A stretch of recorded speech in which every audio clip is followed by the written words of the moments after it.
संगति का असर। एक बार एक राजा शिकार के उद्देश्य से अपने काफिले के साथ किसी जंगल से गुजर रहा था।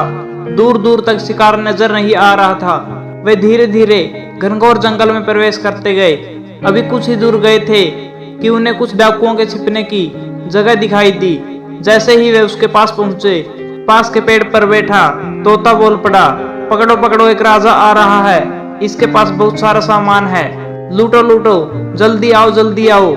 तोते की आवाज सुनकर सभी डाकू राजा की ओर दौड़ पड़े। डाकुओं को अपनी ओर आते देख राजा और उनके सैनिक दौड़कर भाग खड़े हुए। भागते भागते कोसों दूर निकल गए। सामने एक बड़ा सा पेड़ दिखाई दिया।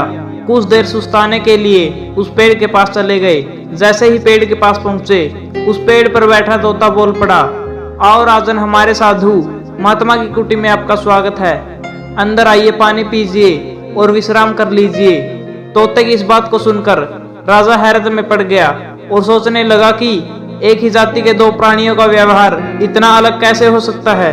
राजा को कुछ समझ नहीं आ रहा था। वह तोते की बात मानकर अंदर साधु की कुटिया की ओर चला गया। साधु महात्मा को प्रणाम कर उनके समीप बैठ गया और अपनी सारी कहानी सुनाई। और फिर धीरे से पूछा, ऋषिवर, इन दोनों तोतों के व्यवहार में आखिर इतना अंतर क्यों है?